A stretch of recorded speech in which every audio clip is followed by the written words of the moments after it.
who I know who are small independent promoters are lucky if they make their money back from an event. And you know, they're just going to go and do something else if they have to pay these fees because it just won't be financially feasible for them. So we just want to make sure that Chicago's music and arts communities stay vibrant, stay diverse. We want everybody to be a part of it. And if you want to throw an event, if you have a great idea for a show and nobody else is putting on that show anywhere else and you want to do it, you should be able to step up and do that. If you want to take the initiative, it doesn't make any sense for anything to stand in your way.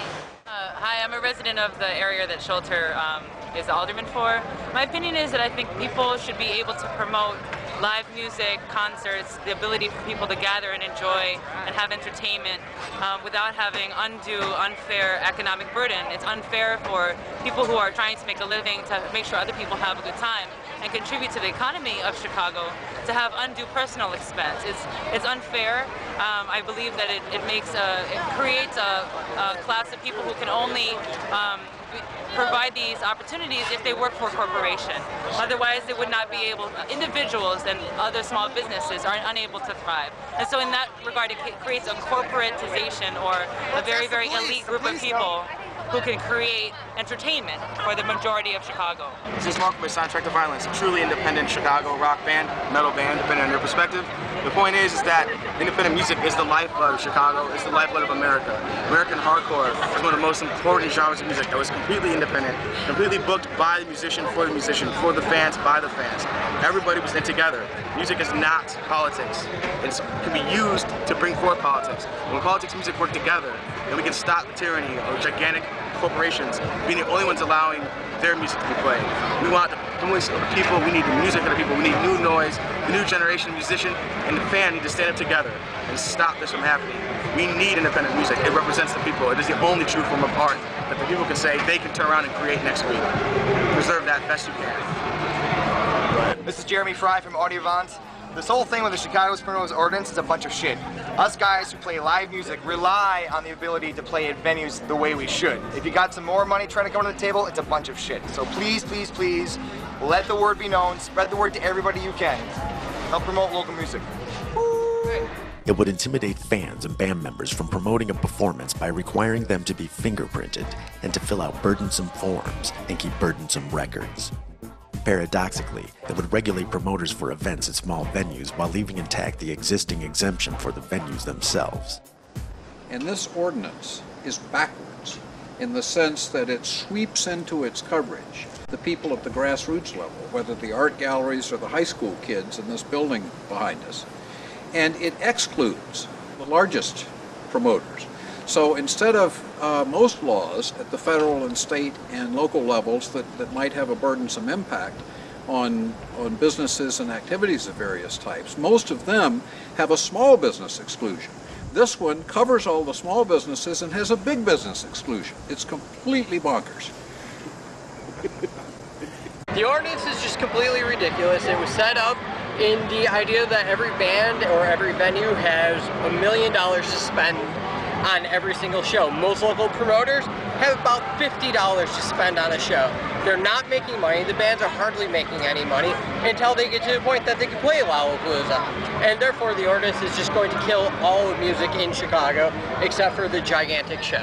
And what do you do? I do booking for Logan Square Auditorium and I'm on Rebel Radio.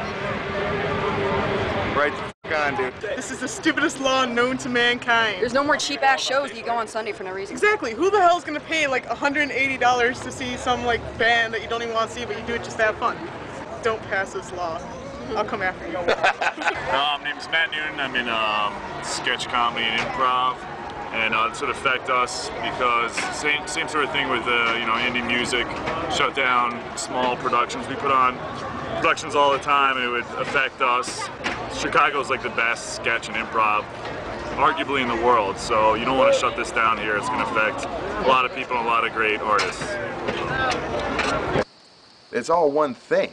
You know, I mean, you go to Columbia College and you have art students and design students and interior design students and theater students and photography students and filmmakers, and it's all the same. It's all the same. There's no difference. You can't just indiscriminately pick one out and say this is wrong. This is the bad apple.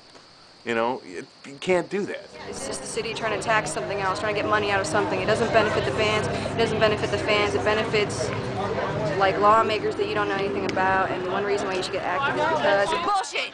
It's all bullshit, you know? And come on, let's fucking stand for something. You don't stand for shit except standing around in concerts. Do something. There you go. Subcultures are so integral to the way communities grow. Absolutely.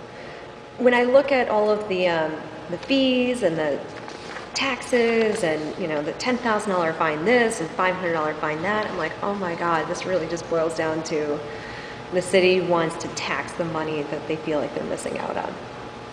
And you know, some of us actually do pay our taxes. My name is Rico. I just graduated with a bachelor's in music. I work as a musician and I also book. What this whole ordinance is doing is totally screwing us out of the industry.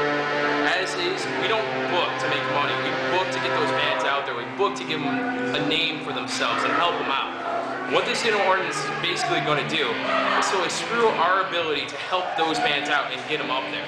Payola has already screwed us over once. Payola has already screwed us over once. We don't need another thing in our way. Alright, hey, how you doing? My name is Michael Berg. We're living here in a hotbed of culture here in the city of Chicago, and all it's going to do is stifle that, and it's just going to take one city to catch on, and all the other cities are going to start following it. If it passes here, it's going to pass everywhere else.